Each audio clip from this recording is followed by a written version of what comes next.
లోక జనులైన వారులారా, ఈ ఉదయకాలమున మీ అందరికీ నా ఆశీర్వాదములు. దేవుడు మిమ్మలను మీ కుటుంబ సభ్యులను దీవించాలని నిండు మనసుతో కోరుకుంటూ ఉన్నాను. మీకోసం ప్రార్థన చేస్తూ ఉన్నాను.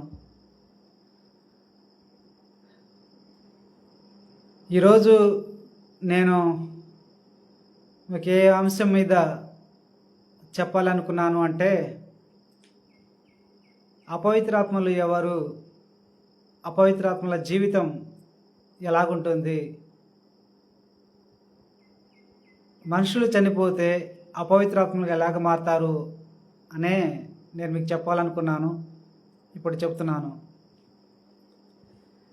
మీ సృష్టికర్త అయిన దేవుడు ఏం చేశాడంటే, దేవుడు నరులైన మిమ్మలను సృష్టించి తన 2 చేతులతో మిమ్మలను సృష్టించాడు. మీ తల్లి గర్భంలో దేవుడు తన నోటి నుండి జీవవాయువుని మీలో కోదినప్పుడు ఆ జీవవాయువు జీవాత్మగా ఉన్నది. మీరు జీవాత్మగా ఉన్నారు. దేవుడు మిమ్మలను జీవాత్మగా సృష్టించాడు. జీవాత్మగా మిమ్మలను సృష్టించి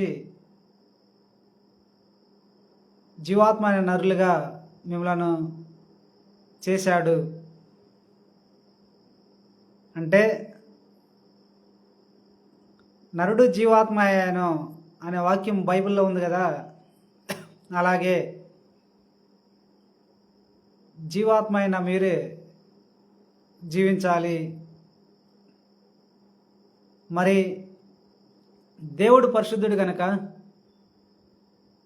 తన నోటి నుండి జీవవాయువును ఊది ఆ జీవవాయువునే జీవాత్మ అయిన మిమ్మల్ని సృష్టించాడు కనుక దేవుని పరిశుద్ధత జీవాత్మ గుండా మీలోకి వచ్చింది. ఆ జీవాత్మలో ఉండ పరిశుద్ధత, జీవాత్మగా ఉండ మీలో ఉండ పరిశుద్ధత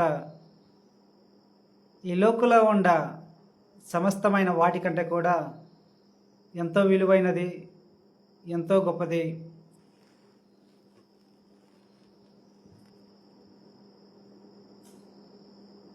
ఆ పరిశుద్ధత ముందు ఏది కూడా నిల్వజాలదు. జీవాత్మ గుండా మీలో దేవుని నుండి వచ్చిన పరిశుద్ధత ఉంది. ఆ పరిశుద్ధతను గుర్తించండి. జీవాత్మ గుండా మీలో ఆ పరిశుద్ధత ఉండటం వల్లనే మీరు పరిశుద్ధులుగా పిలువబడుతున్నారు. ఆ పరిశుద్ధత నిమిత్తమే మీరు పరిశుద్ధులుగా ఉన్నారు. మీ శరీరం కూడా పరిశుద్ధంగా ఉంటుంది, జీవాత్మలో ఉండే పరిశుద్ధత ఉన్నంత వరకు. ఆ పరిశుద్ధతను ఎలాగ కాపాడుకోవాలి అంటే, దేవుడు పరిశుద్ధుడు కనుక దేవుడు మాట్లాడిన మాటలు కూడా పరిశుద్ధమైనవే. దేవుడు మాట్లాడిన మాటల అనుసారంగా, దేవుని వాక్యానుసారంగా, దేవుని కుమారుడైన మన రక్షకుడైన క్రీస్తు చెప్పిన సంగతుల అనుసారంగా మనం జీవిస్తే ఆ పరిశుద్ధతను కాపాడుకోగలుగుతాము. జీవాత్మ గుండా మనలో ఉండే పరిశుద్ధతను మనం కాపాడుకోగలుగుతాము. మీరు కాపాడుకోగలుగుతారు. కనుక ఆ పరిశుద్ధత ఎంతో విలువైనదని గుర్తించండి. ఆదాము నుంచి ఇప్పటి వరకు వచ్చిన అన్ని తరాలలో జీవించిన ప్రజలలో ఎక్కువ శాతం మంది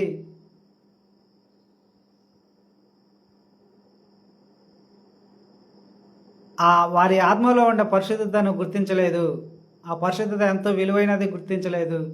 జీవాత్మ గుండా వారిలో ఆదాము కూడా గుర్తించలేదు. ఆనాడు దేవుడు నా జీవాత్మగా నన్ను చేశాడు, నాలో తన పరిశుద్ధతను ఉంచాడు. ఆ పరిశుద్ధత ఈ లోకంలో ఉండే వాటన్నిటికంటే పరిశుద్ధత ఎంతో విలువైనది, ఎంతో గొప్పది అని గుర్తించలేదు ఆనాడు ఆదాము కూడా. ఆదాము గుర్తించకపోవడం వలన దేవుడు ఆదాముకు చెప్పిన మాటలను అతిక్రమించి సర్పాన్ని ఆవరించిన లూసిఫర్ మాటలను నమ్మి దేవుని ఆజ్ఞ అతిక్రమించినందుకు ఆదాము జీవాత్మగా ఉండ ఆదాములో ఉండ పరిశుద్ధత అనేది పోయింది. ఎప్పుడైతే ఆదాము ఆ పండు తిన్నాడో తన భార్య మాటలు నమ్మి, అప్పుడే ఆదాము జీవాత్మగా ఉండ ఆదాములో ఉండ పరిశుద్ధత అనేది పోయింది.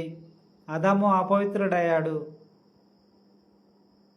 ఆదాము అపవిత్రుడు అవడం వల్ల ఆదాము శరీరం కూడా అపవిత్రమైనది. ఆ అపవిత్రత ఉన్నప్పుడు ఆదాము దేవుని ముందు విలువను కోల్పోయాడు. ఆనాటి నుండి ఈనాటి వరకు కూడా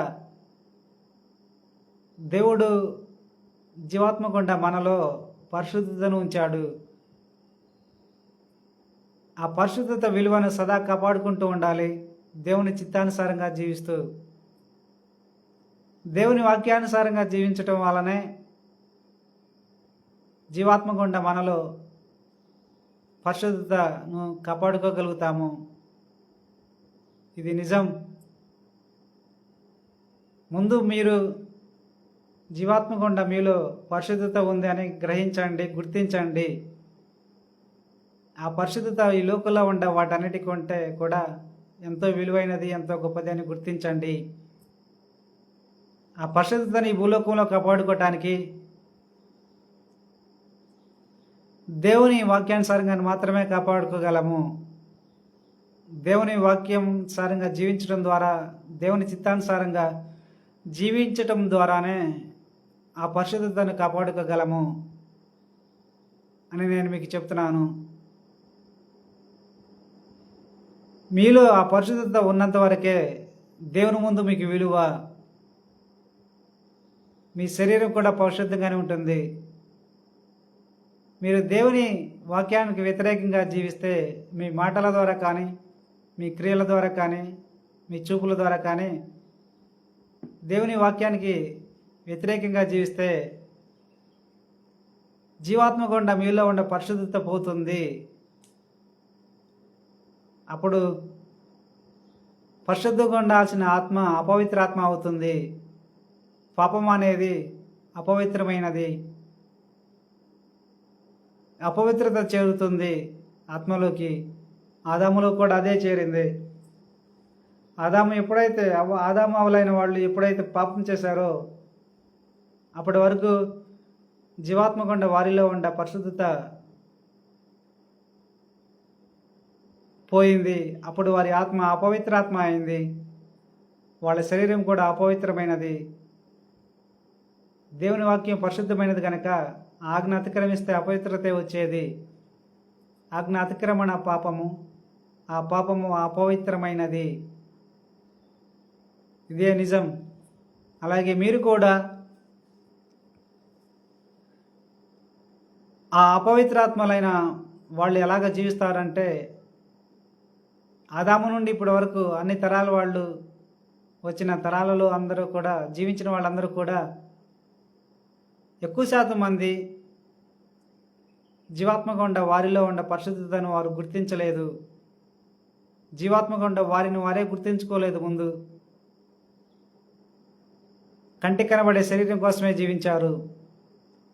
కంటి కనబడే శరీర అవసరతలను తీర్చుకోవటం కోసం పాపాలు చేశారు, దేవుని ఆజ్ఞ అతిక్రమించి. మరి ఆజ్ఞ అతిక్రమించిన వాళ్ళు ఏమయ్యారంటే జీవాత్మగా ఉండే వారిలో ఉండే పరిశుద్ధత పోయింది. అప్పుడు వారు జీవాత్మగా ఉండే వాళ్ళు అపవిత్ర ఆత్మగా మారారు. ఇంకా వాళ్ళ శరీరం కూడా అపవిత్రతోనే ఉంది. అపవిత్రాత్మలుగా మారిన వారికి దేవుని ముందు విలువ ఉండదు. అపవిత్రమైన శరీరంతోనే జీవించారు. ఆ అపవిత్రమైన శరీరంతో జీవిస్తూ చనిపోయారు. వారు చనిపోయిన తర్వాత వాళ్ళ శరీరంలో అప్పటి వరకు ఉండే అపవిత్రత జీవాత్మగా ఉండే వారిలోకి చేరుతుంది. వాళ్ళు అపవిత్రాత్మలుగానే ఈ భూమి మీద ఉన్నారు. అపవిత్రాత్మలుగా ఉన్న వారిని దేవుడు తన రాజ్యానికి తీసుకోలేదు. దేనికి తీసుకోలేదంటే దేవుడు పరిశుద్ధుడు గనక దేవుడు తన రాజ్యానికి కూడా పరిశుద్ధంగానే సృష్టించుకున్నాడు. అందుకే పరిశుద్ధులను మాత్రమే తన రాజ్యానికి రాణిస్తాడు. అపవిత్ర ఆత్మగా మారిన వారిని దేవుడు తన రాజ్యానికి రానివాడు. వారు ఎక్కువ పాపం చేసి ఉంటే ఎక్కువగా నరకానికి పంపుతూ ఉంటాడు. తక్కువ పాపం చేసి ఉంటే ఈ భూమి మీదనే ఉంచుతాడు అపవిత్రాత్మలను. ఇప్పటివరకు అదే జరిగింది. సమాధులలో అపవిత్రాత్మలు తిరుగుతున్నాయి అంటే వాళ్ళు ఈ భూమి మీద జీవిస్తున్న కాలంలో మనుషులుగా రక్తమాంస శరీరంలో వాళ్ళు జీవిస్తున్న కాలంలో వారిని మరిచిపోయి జీవాత్మగా ఉన్న వారిలో దేవుడు ఉంచిన పరిశుద్ధతను మరిచిపోయి శరీరం కోసమే పాపాలు చేశారు. అప్పుడు జీవాత్మగా ఉన్న వారిలో ఉన్న పరిశుద్ధత పోయింది. అప్పుడు వాళ్ళు అపవిత్ర ఆత్మలుగానే వాళ్ళ శరీరంలో ఉండి జీవించారు. అప్పుడు వారు దేవుని ముందు విలువను పోగొట్టుకున్నారు. ఆ అపవిత్రతతోనే జీవించి చనిపోయారు. ఆ అపవిత్రతతోనే జీవాత్మగా ఉన్న వారు శరీరాన్ని వీడినప్పుడు అపవిత్రాత్మలుగా ఈ భూమి మీదనే ఉండారు. ఆదాము నుండి ఇప్పటి వరకు వచ్చిన తరాలలో జీవించిన వాళ్ళు ఎక్కువ శాతం మంది ఆ అపవిత్రాత్మలుగా మారిన వాళ్ళను దేవుడు తన రాజ్యాన్ని తీసుకోలేదు. వారిని ఈ భూమి మీదనే ఉంచాడు. తక్కువ పాపం చేసినందుకు. ఎక్కువ పాపం చేస్తే వారిని నరకానికి పంపి అక్కడ అగ్నిలో అనేక శిక్షలు వేస్తూ ఉంటాడు. ఆ అపవిత్రాత్మలుగా మారిన వారు ఈ భూమి మీద ఉండటం వలన ఈ లోకాధికారి అయిన సాతాను తన అనుచరులతో కలిసి వాయుమండలంలో తన రాజ్యాన్ని సృష్టించుకుంది కనుక ఈ అపవిత్రాత్మలుగా మారిన వారు కూడా సాతాను తన రాజ్యంలో జీవింప చేస్తూ ఉంటుంది. సాతాను అపవిత్రాత్మగా మారిన వారిని గాలిలో వాయుమండలంలో ఉన్న దాని రాజ్యంలోకి చేర్చుకొని వారిలోకి దాని తెలివితేటలను, దాని మనస్తత్వాన్ని, దాని కోపోద్రేకాలను, దాని ఈర్ష్య దోషాలను, దాని పగలు ప్రతీకారాలను, హెచ్చించుకునే తనాన్ని, స్వార్థ స్వభావాన్ని, లోకం కోసం జీవించే తత్వాన్ని, శరీరం కోసం జీవించే జ్ఞానాన్ని, లోకం కోసం జీవించే జ్ఞానాన్ని, పాపపు జ్ఞానాన్ని అన్నిటినీ కూడా ఆ సాతాను ఆ అపవిత్రాత్మలోకి పంపుతుంది. ఆ అపవిత్రాత్మలోకి పంపి వారిని తన కోసం జీవింపచేస్తుంది. తన ఆనందం కోసము, తన సంతోషం కోసం జీవింపచేస్తుంది. అపవిత్రాత్మలు అన్నిటినీ కూడా సాతాను తన రాజ్యంలోకి చేర్చుకుంటుంది. వారందరిలో కూడా దాని పాపపు జ్ఞానాన్ని, దాని పాపపు కోరికలను పంపుతూ ఉంటుంది. అన్ని నెగిటివే ఉంటాయి సాతానువి. వాటన్నిటినీ కూడా అపవిత్రాత్మలోకి పంపుతుంది. ఆ అపవిత్రాత్మలకు పంపినప్పుడు సాతాను ఈ అపవిత్రాత్మగా మారిన వాళ్ళు వాళ్ళ శరీరాన్ని వీడిన వెంటనే వారి కుటుంబ సభ్యులైన వాళ్ళు వారి శరీరాన్ని తీసుకెళ్లేటప్పుడే, సమాధుల మధ్యకి తీసుకెళ్తున్నప్పుడే ఆ అపవిత్రాత్మలుగా మారిన వాళ్ళు కూడా వాళ్ళ శరీరం పైనే తిరుగుతూ పోతూ ఉంటారు.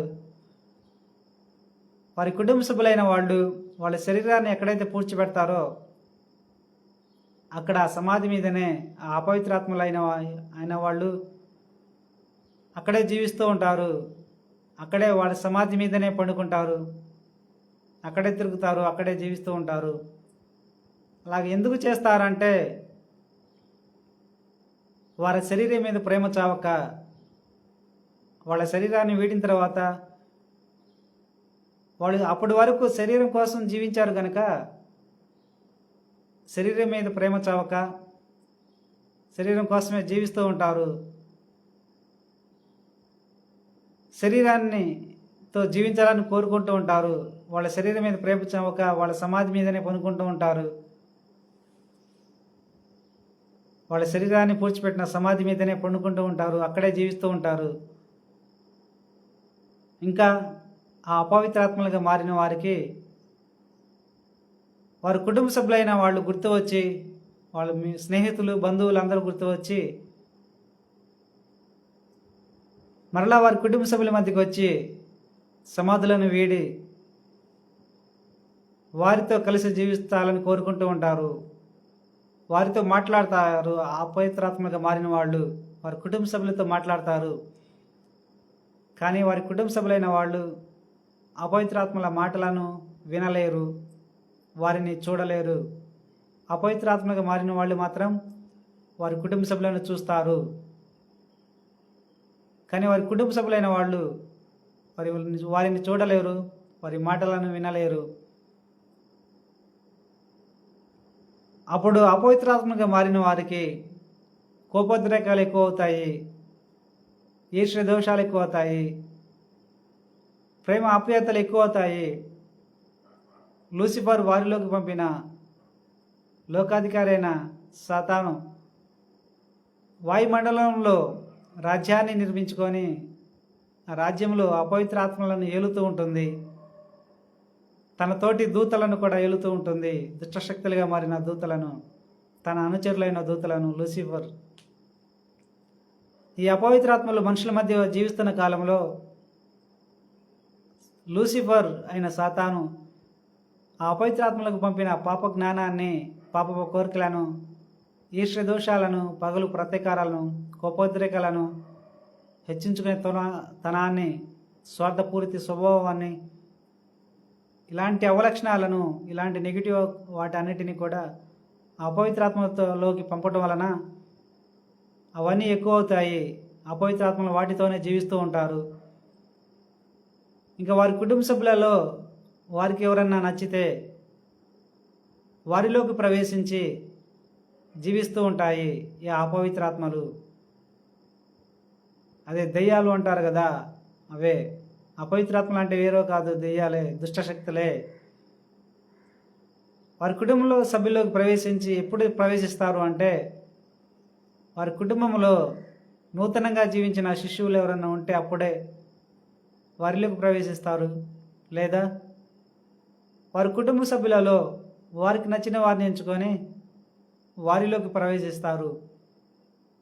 లేదా వారు వీధుల వెంబడి తిరుగుతూ ఉన్నప్పుడు మనుషుల మధ్యకి వచ్చి వీధుల వెంబడి తిరుగుతూ ఉంటాయి అపవిత్రాత్మలుగా మారిన వారు. అట్లా వీధుల వెంబడి తిరుగుతూ ఉంటూ వారికి నచ్చిన వారిని ఎంచుకొని వారిలోకి ప్రవేశిస్తాయి.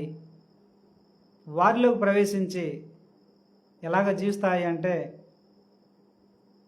వారిలోకి సాతాను పంపిన పాప జ్ఞానంతోనూ పాపపు కోరికలతోనూ జీవిస్తూ ఉంటాయి. కోపోద్రేకాలతోనూ, ఈర్ష్య దోషాలతోనూ, హెచ్చించుకున్న తనంతోనూ, స్వార్థపూరితంగాను ఇలాంటి అవలక్షణాలను కలిగి ఉండి, అన్ని అవలక్షణాలను కలిగి ఉండి జీవిస్తూ ఉంటాయి అపవిత్రాత్మగా మారిన వారు. ఈ అపవిత్రాత్మగా మారిన వారిని సాతాను నరుల శరీరాలకు బానిసన చేస్తుంది. అవును, సాతాను ఏం చేస్తుందంటే అపవిత్రాత్మలకు మారిన వారిలోకి బానిసత్వాన్ని పంపుతుంది. నరుల శరీరాలకు బానిస అయ్యే విధంగా వారిని ప్రేరేపిస్తూ ఉంటుంది. అపవిత్రాత్మలను, ఆ బానిసత్వాన్ని వారిలోకి ఉంచుతుంది సాతాను. ఈ అపవిత్రాత్మకు మారిన వాళ్ళు ఏం చేస్తారంటే భూలోకంలో జీవిస్తున్న నరులలో వారికి నచ్చిన వారిని ఎంచుకొని వాళ్ళ శరీరానికి బానిసైపోయి శరీరం కోసమే జీవిస్తూ ఉంటారు. శరీర అవసరతలు తీర్చుకోవటమే జీవితంగా ఎంచి జీవిస్తూ ఉంటారు అపవిత్రాత్మగా మారిన వారు. వాళ్ళు ఆలోచించే ఆలోచనలన్నీ, శరీరం కోసం వారు ఆలోచించే ఆలోచనలన్నీ మనుషులు ఏమనుకుంటారంటే అవన్నీ మా ఆలోచనలే, మాకే ఇన్ని ఆలోచనలు వచ్చినాయి, ఇంత జ్ఞానం ఉంది అని అనుకుంటూ ఉంటారు మనుషులు. అవి ఎప్పుడు కూడా అపవిత్రాత్మలు పాపపు జ్ఞానాన్ని కలిగి ఉంటాయి కనుక కొంతమంది మనుషులు ఏమనుకుంటారంటే, మేము సన్మార్గంలో జీవించాలని కోరుకుంటున్నాము, మంచివాళ్ళుగా జీవించాలని కోరుకుంటున్నాము, కానీ మాకు కోపోద్రేకాలు ఎక్కువ అవుతున్నాయి, ఈర్ష్య దోషాలు ఎక్కువ అవుతున్నాయి, పాపపు ఆలోచన ఎక్కువ అవుతున్నాయి, పాపపు జ్ఞానమే ఉంది మాకు అని అనుకుంటూ ఉంటారు. అలాంటి వారితో ఇప్పుడు నేను మాట్లాడుతున్నాను. మీరు సన్మార్గంలో జీవించాలని కోరుకున్నప్పుడు, మీరు మంచివాళ్ళుగా జీవించాలని కోరుకున్నప్పుడు మీ మెదడు మీకు వ్యతిరేకంగా పాప జ్ఞానాన్ని కలిగి ఉండదు. మీ మెదడు తనకై తాను చెడ్డదిగా మారదు, చెడ్డ జ్ఞానాన్ని కలిగి లేదు తనకై తాను. మరి మీ తల్లో మీరు వింటున్న పాప జ్ఞానం అంతా ఎవరిది అంటే అపవిత్రాత్మలదే. అపవిత్రాత్మలు పాపపు జ్ఞానంతోనే ఉన్నాయి, లూసిఫర్ నుంచి పొందుకున్నాయి ఆ పాప జ్ఞానాన్ని. అపవిత్రాత్మలు మీ కంటికి కాండవు కనుక, మీతోనే ఉంటాయి కనుక వాటి పాప జ్ఞానమే మీరు మీ తల్లో వింటూ ఉంటారు నరులైన వాళ్ళు. మీరు అనుకుంటూ ఉంటారు కదా, మేము మంచివాడిగా జీవించాలని కోరుకుంటున్నాము, సన్మార్గంలో జీవించాలని కోరుకుంటున్నాము, దేవుని చిత్తానుసారంగా జీవించాలని కోరుకుంటున్నాము, అయినా కూడా మాకు పాపపు జ్ఞానం ఉంది మా తల్లో.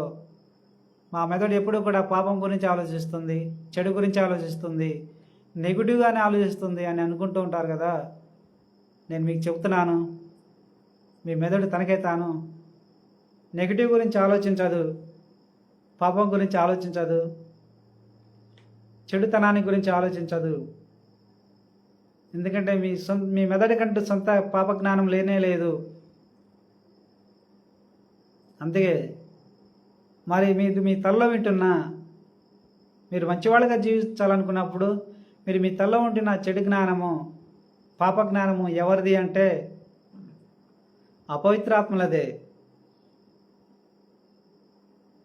ఆ అపవిత్రాత్మలకు ఆ పాప జ్ఞానం లూసిఫర్ పంపించింది కనుక వారిలోకి ఆ పాప జ్ఞానంతోనే అపవిత్రాత్మలు జీవిస్తూ ఉంటాయి, మనుషులను ప్రేరేపిస్తూ ఉంటాయి. మనుషుల శరీరాన్ని తమ శరీరంగా ఎంచి ఆ పాప జ్ఞానంతో జీవిస్తూ ఉంటాయి, బయటికి జీవించాలని ఆలోచిస్తూ ఉంటాయి. ఆ ఆలోచనలోనే మనుషులు వింటారు. అవన్నీ కూడా మెదడు కావు, కోపోద్రేకాలతో ఉంటాయి. అపవిత్రాత్మలు ఈర్ష్య దోషాలతో ఉంటాయి. క్షణాల పాటున కోరికలు తీర్చుకునేవిగా ఉంటాయి, క్షణాల పాటున కోపోద్రేకాలై ఉండి చంపాలని కోరుకుంటూ ఉంటాయి బలంగా. కోపోద్రేకాలతో ఉండి మత్తుపానీయాలను పొగ తాగడాన్ని, ఇలాంటి డ్రగ్స్ను అలవాటు చేసుకున్నప్పుడు ఆ అపవిత్రాత్మలు వాటికి బానిసైపోతాయి. వాటి రుచికి, వాటి మత్తుకి ఇష్టపడి వాటికి బానిసైపోతాయి. వాటినే పదే పదే తాగాలని కోరుకుంటూ ఉంటాయి. అవన్నీ కూడా మనుషులవి కానే కాదు. వాటి కోరికలన్నీ మనిషి శరీరం కానీ, మనిషి మెదడు కానీ, మనుషులు తాగే మత్తుపానీయాలకు, డ్రగ్స్కి, స్మోకింగ్కి, వాటికి అవి బానిస కావు. మనుషుల శరీరం కానీ, మనిషి మెదడు కానీ బానిస కావు. వాటి గురించి ఆలోచించవు. ఆలోచించేది ఎవరంటే అపవిత్రాత్మలే. వాటికి బానిస అయిపోతాయి. అవి ఎప్పుడు తాగాలని కోరుకుంటాయి, అప్పుడు వాటి గురించి ఆలోచిస్తూ ఉంటాయి. అవి తాగేదాకా ఆలోచిస్తూనే ఉంటాయి. అవి తాగేదాకా శరీరాన్ని ప్రేరేపిస్తూ ఉంటాయి, బలంగా కోరుకుంటాయి. మనుషుల శరీరంతో అవి పొందుకోవాలని, వాటిని తాగాలని కోరుకుంటూ ఉంటాయి. ఇంకా అపవిత్రాత్మలు శరీరానికి బానిసైపోయి, కామానికి కూడా బానిసైపోయి,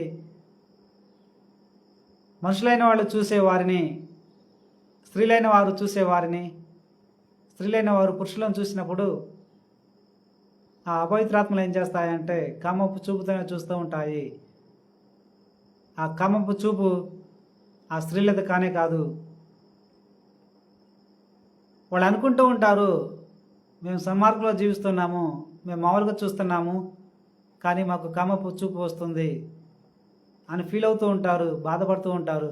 అలాంటి స్త్రీలతో ఇప్పుడు నేను మాట్లాడుతున్నాను. స్త్రీలైన వాళ్ళరా, దేవుడు మీ కంటికి చూపును మాత్రమే ఇచ్చాడు. మీకే మీరు చూస్తేనే కమపు చూపు అది మీదవుతుంది. మీకే మీరు కమపు చూపుతో చూడటం లేదు కనుక అది మీది కానే కాదు. మరి ఎవరిది అంటే మీ శరీరాన్ని వాడుకుంటున్న అపవిత్రాత్మలు వాటి కమపు చూపుతోనే చూస్తాయి, వాటి కమాన్ని తీర్చుకోవడానికి. ఇంకా అవి ఏం చేస్తాయంటే కమం గురించి ఆలోచిస్తూ ఉంటాయి, ఊహించుకుంటూ ఉంటాయి, వారిని గుర్తు చేసుకుంటూ ఉంటాయి. మీతో మాట్లాడే పురుషులను, మీకు పరిచయమైన పురుషులను, మీరు ప్రేమించే పురుషులను గుర్తు చేసుకుంటూ కమాన్ని ఎలా తీర్చుకోవాలని ఊహించుకుంటూ ఉంటాయి. మీరు నిద్రపోవడానికి పండుకున్నప్పుడు అవి మెలకుగా ఉండి మీకు పరిచయమైన పురుషుల గురించి వారిని ఊహించుకుంటూ, వారిని గుర్తు చేసుకుంటూ ఉంటాయి అపవిత్రాత్మలు. వారితో ఎలా కమాండ్ తీర్చుకోవాలని ఊహించుకుంటూ ఉంటాయి, ఆలోచిస్తూ ఉంటాయి. ఆ ఆలోచనలనే మీరు మీ తలలో వింటూ ఉంటారు. ఆ అపవిత్రాత్మలు మెలకుగా ఉండటం వలన మీరు వెంటనే నిద్రపోలేరు. ఆ అపవిత్రాత్మలు ప్రభావం మీ మీద ఉంటుంది కనుక వాటి గురించి మీకు తెలియకపోవటం వలన మీరేమనుకుంటారంటే మాకు పరిచయమైన పురుషులతో మేము మాట్లాడేటప్పుడు, మేము వారితో స్నేహం చేస్తున్నప్పుడు, మేము ప్రేమించే వారిని గురించి, మేము చూసేవారి గురించి మాకు కామపు ఆలోచనలు వస్తున్నాయి, కామపు ఊహలు కలుగుతున్నాయి, కామపు కోరికలు కలుగుతున్నాయి అని మీరు అనుకుంటూ ఉంటారు. అవన్నీ కూడా మీకు కానే కాదు. మీ మెదడు కానీ మీ శరీరం కానీ కామానికి బానిస కాదు. కామం గురించి మీ మెదడు ఎలాంటి ఆలోచనలు ఆలోచించదు తనకే తాను. ఆ ఆలోచనలన్నీ కూడా, ఆ ఊహలన్నీ కూడా అపవిత్రాత్మలవే. అవి కామానికి బానిస అయిపోయాయి కనుక మీ మెదడు కాదు బానిస అయిపోయింది. అది ఆలోచించే ఆలోచనలనే మీరు మీ తలలో వింటూ ఉంటారు. ఇంకా అవి ఆ అపవిత్రాత్మలు మీ శరీరానికి దాని బలమైన కామాన్ని పంపుతూ ఉంటాయి, ప్రేరేపిస్తూ ఉంటాయి. మీరు అనుకుంటారు మేము కంట్రోల్ చేసుకోలేనంత కామం మాకు శరీరాలకు కలుగుతుంది, అందుకే వ్యభిచారం చేయాల్సి వస్తుంది. మేము వ్యభిచారం చేయడానికి మూల కారణము మేము కంట్రోల్ చేసుకోలేనంత కామం కలగటం వల్లనే అని అనుకుంటూ ఉంటారు. ఇప్పుడు నేను మీకు చెప్తున్నాను, మిమ్మల్ని సృష్టించిన సృష్టికర్త అయిన దేవుడు మీ శరీరాలకు కామం అనే అవసరతనిచ్చాడే కానీ కామం అనే కోరికని ఇవ్వలేదు. ఆ కామం అనే అవసరతను మీరు మీ జీవిత భాగస్వామితో మీకు నచ్చిన విధంగా కోరుకుంటూ తీర్చుకోవాలని దేవుడు నిర్ణయించాడు. మరి బానిసయ్యే కామం మీకు కలుగుతుందంటే అది మీది కానే కాదు. దేవుడు దానికి హద్దునిచ్చాడు. దేవుడు మీ శరీరాలలో ఉంచిన కామానికి ఒక హద్దునిచ్చాడు. అది హద్దుల్లో ఉండి మీకు కలుగుతుంది. మీ శరీరం కూడా కామానికి బానిస కాదు. కామం కూడా మీ శరీరాన్ని బానిసను చేసుకోలేదు. ఇది నిజం. మరి అపవిత్రాత్మలు కామానికి బానిస అయిపోయి అవి ఆలోచించే ఆలోచననుసారంగా మీ శరీరంలో దాని బలమైన కామం, వాటికి బలమైన కామాన్ని పంపుతూ ఉంటాయి. వాటి కామాన్నే మీరు గుర్తిస్తూ ఉన్నారు. వాటి గురించి మీకు తెలియకపోవటం వలన అవన్నీ మీ కోరికలే అనుకొని, మీ శరీరం కామానికి బానిస అయిపోయింది అనుకొని, మీ మెదడు కామానికి బానిస అయిపోయింది అనుకొని మీరు కంట్రోల్ చేసుకోలేక వ్యభిచారం చేస్తూ ఉంటారు. ఇక నుంచి నేను మీకు చెప్తున్నాను, వ్యభిచారం చేస్తే కనుక మీ ఆత్మలో దేవుడు ఉంచిన పరిశుద్ధత అనేది పోతుంది. జీవాత్మ గుండా మీలో దేవుడు ఉంచిన పరిశుద్ధత అనేది పోతుంది. మీరు అపవిత్రాత్మగా మారుతారు. అపవిత్రాత్మగా మారితే దేవుడు తన రాజ్యానికి తీసుకోడు, మిమ్మల్ని ఇక్కడనే ఉంచుతాడు. మీరు కనుక వ్యభిచారం చేస్తే నరకానికి పంపి అక్కడ అగ్నిలో కలుస్తాడు. దేవుడే చెప్పాడు, నాకు వ్యభిచారం చేసే వారిని నేను నరకానికి పంపి అగ్నిలో కలుస్తాను అని చెప్పాడు. అపవిత్రాత్మగా మారిన వారిని దేవుడు తన రాజ్యాన్ని తీసుకోడు. కనుక ఇక్కడి నుంచి అయినా మీ శరీరాన్ని మీద అధికారం కలిగి ఉండే అపవిత్రాత్మ ప్రభావాన్ని వాటిని కనిపెట్టండి. వాటి ఆలోచించే ఆలోచనలను కనిపెట్టండి. అవి మీ శరీరంలో పంపే కోరికలను, బానిసయ్యే ఫీలింగ్స్ని, బానిసయ్యే కోరికలను కనిపెట్టండి. మీరు కనిపెట్టడం వలన మీరు ధైర్యంగా ఉండండి. కనిపెట్టి పాపానికి సంబంధించిన జ్ఞానం మీ మెదడులో లేదు. పాపానికి సంబంధించిన జ్ఞానం మీ మెదడులో ఉంది. మీకు వస్తున్నాయి అంటే పాప జ్ఞానంతో ఉండే ఆలోచనలు అవన్నీ కూడా మీ మెదడు కానే కాదు.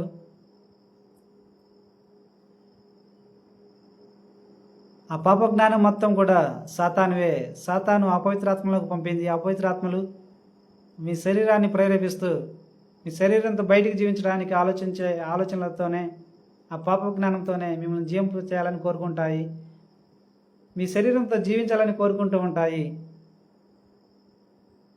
అవి మాట్లాడే మాటలన్నీ మీరు మీ తలలో వింటూ ఉంటారు. అవి ఊహించుకునే ఊహలను, పాప జ్ఞానంతో ఊహించుకునే ఊహలన్నీ మీరు మీ తలలో వింటారు.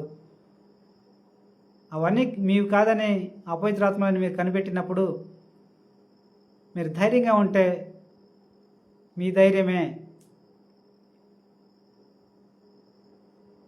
ఆ అపవిత్రాత్మలకు భయం అవుతుంది, పిరికితనం అవుతుంది, మానసిక రోగం అవుతుంది. ఆ అపవిత్రాత్మలు పిరికివి, భయస్థులు, మానసిక రోగులు.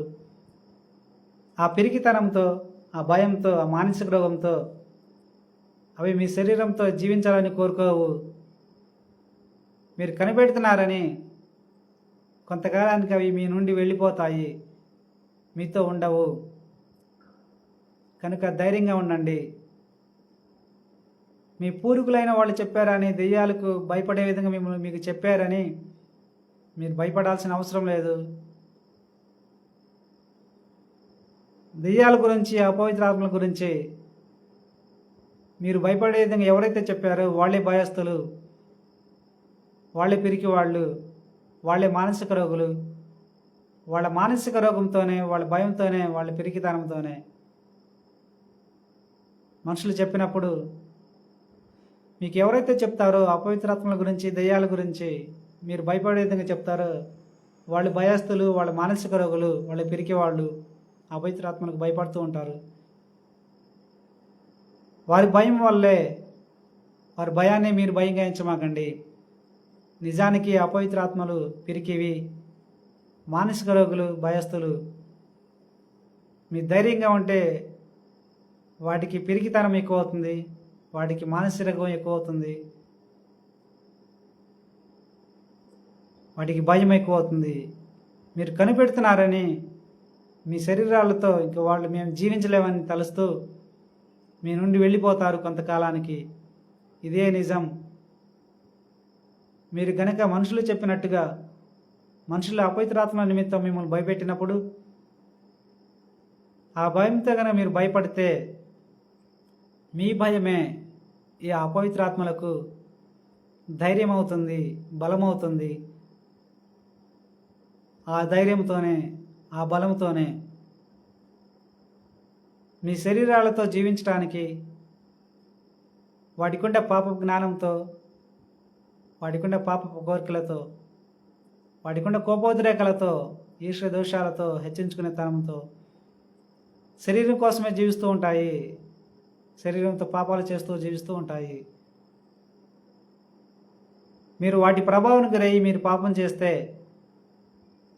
అవి మీ శరీరంతో పాపం చేసినా కూడా అవి మీ పాపాలుగానే దేవుని ముందు కనబడతాయి, మనుషుల ముందు కూడా మీ పాపాలుగానే కనబడతాయి.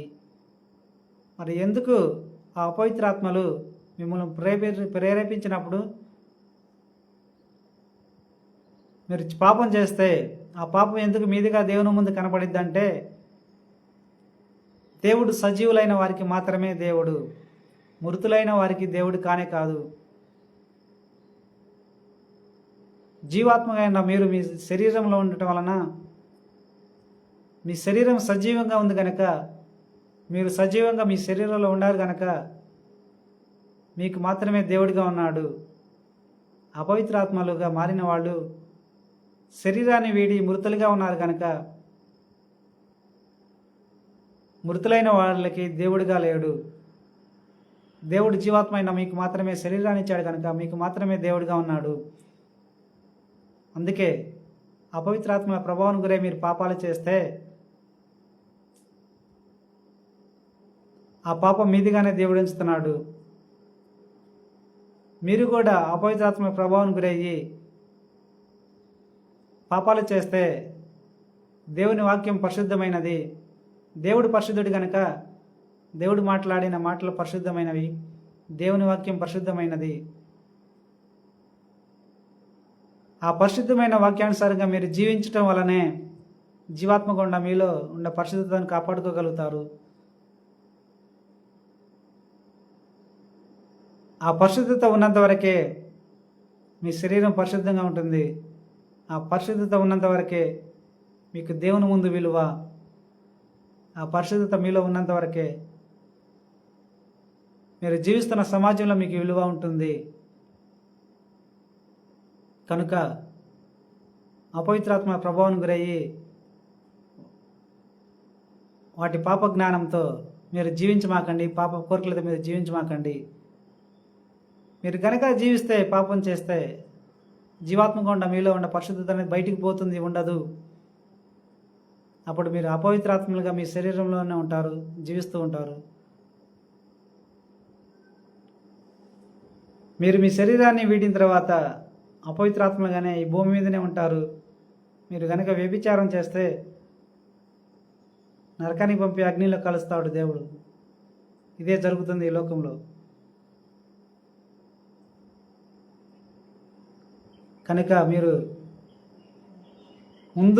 అపవిత్రాత్మలుగా మారకుండా ఉండటానికి మీ కుటుంబాలలో చనిపోయిన వాళ్ళు ఉన్నారు. అపవిత్రాత్మగా మారిన వాళ్ళు మీ శరీరాలను ప్రేరేపిస్తూ ఉంటారు. మీరు పుట్టినప్పుడే వారి సమాధిని వేడి మీ మధ్యకు వచ్చి జీవిస్తున్నప్పుడు, మీరు పుట్టినప్పుడు మీ కుటుంబ సభ్యుల మధ్య తిరుగుతున్నప్పుడు మీరు పుట్టినప్పుడే అపవిత్రాత్మలు మిమ్మల్ని ఇష్టపడి మీలోకి ప్రవేశిస్తాయి. ఎందుకంటే ఈ అపవిత్రాత్మలు జీవించడానికి, శారీరక జీవితాన్ని జీవించడానికి వాళ్ళు ఎవరే కాదు, మీ పూర్వీకులలో చనిపోయిన వాళ్ళే, మీ కుటుంబాలలో మీ వంశంలో చనిపోయిన వాళ్ళే అపవిత్రాత్మగా మారిన వాళ్ళు అని నేను మీకు చెప్తున్నాను. మిమ్మల్ని భయపెడతానికి కాదు, కానీ ఈ సంగతులు నేను చెప్తుంది జరుగుతున్న వాస్తవాన్ని నేను మీకు చెప్తున్నాను. నేను మిమ్మల్ని భయపెట్టడం లేదు. నేను చెప్పే ప్రతి మాట కూడా నా సొంత మాట కానే కాదు. దేవుడు నాకు ఏదైతే బయలుపరిచాడో అదే నేను మీకు చెప్తున్నాను. మీ శ్రేయోభిలాషిగా, మీ కింద మీ పనివాడిగా ధైర్యంగా ఉండండి. మీ మెదడుకి సొంత జ్ఞానం, పాప జ్ఞానం లేదు.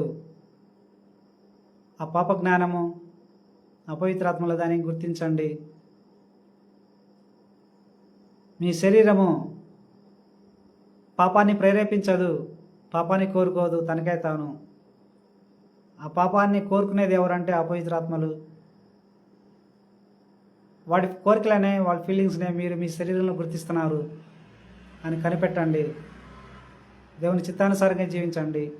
మరి అపవిత్రాత్మలను జయించాలి అంటే దేవుని వాక్యము అపవిత్రాత్మల కంటే, సాతాని కంటే బలమైనది. ఆ దేవుని వాక్యానుసారంగా జీవిస్తే దేవుని వాక్యమే సాతానుని, అపవిత్రాత్మలను అణిచివేస్తుంది. దేవుని సన్నిధానానికి వెళ్ళండి, దేవుని చిత్తానుసారంగా జీవించండి. మీరందరూ కూడా పరిశుద్ధులుగా జీవించి పరిశుద్ధులుగానే దేవుని రాజ్యానికి వెళ్ళాలని నిండు మనసుతో నేను కోరుకుంటూ ఉన్నాను. మీ శ్రేయోభిలాషిగా, మీ కింద మీ పనివాడిగా ఈ సందేశాన్ని ఇంతటితో ముగిస్తూ ఉన్నాను. దేవుడు మిమ్మలను, మీ కుటుంబ సభ్యులను ఆశీర్వదించాలని నిండు మనసుతో కోరుకుంటూ ఇంతటితో ముగిస్తున్నాను. Amen, amen, amen.